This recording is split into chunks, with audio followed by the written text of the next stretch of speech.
Well, I put up a little bit of art temporarily.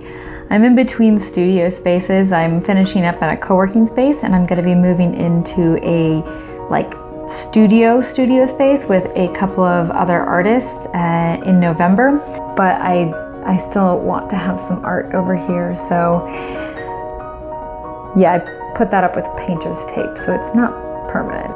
So I am doing Inktober this year, and I'm doing fictional females that I find inspiring or intriguing. I have never completed a 30-day challenge before, but I feel very differently about this one. I have already completed the first 6 days, and although I'm not posting every single day on social media, I am doing the work every single day. And I think what's different this time around is that I have a very clear goal, and that is to get better at drawing characters. So it doesn't really matter if my posts do well on social media or they don't. Like, this is for me. This is for me to get better. I also decided on my list of females in advance, and I'm not following a certain day. I'm just looking at that list and picking which one inspires me and working on that one that day.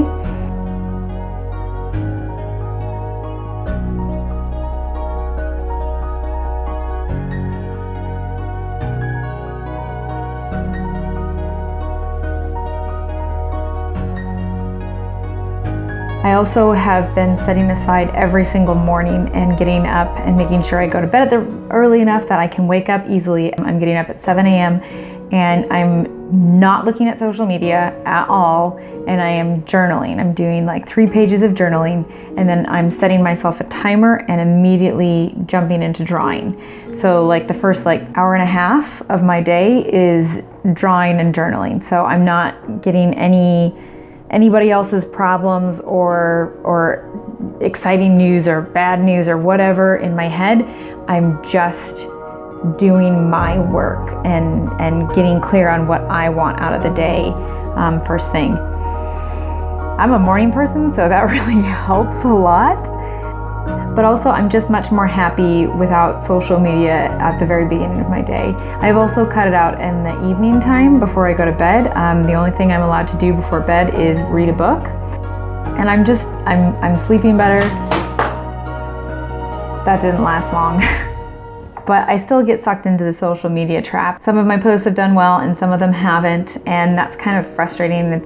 It's like I don't want to post work that isn't good, which some of the pieces, I'm like, this is really good exercise. I can see that I'm getting better at it. It's not like portfolio worthy work, and I try to post only portfolio worthy work on my Instagram, but at the same time, it's a challenge, and I kind of just want to put it out there every day so that people can see what's happening, and then take it down after the challenge.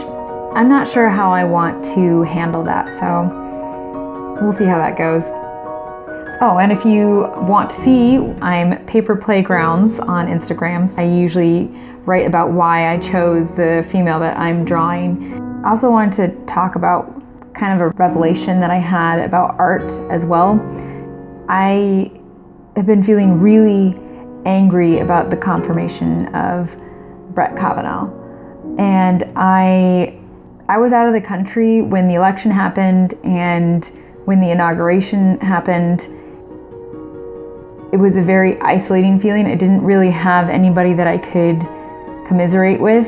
And this was the first time that something politically bad had happened where I had the opportunity to be around people who could understand that.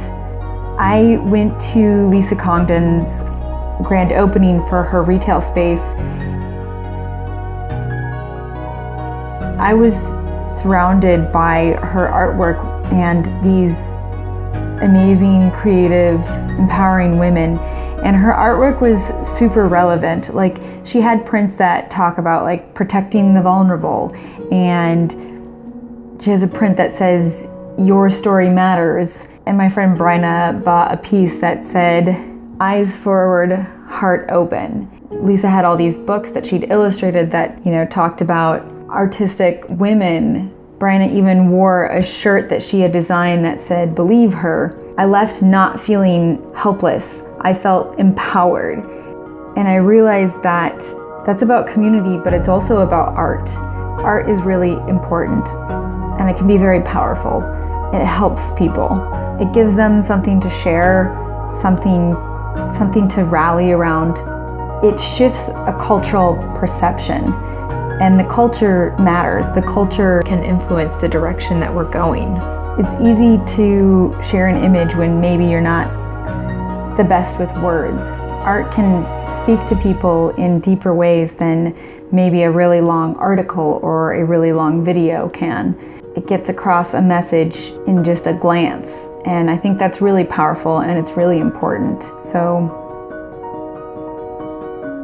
there's that.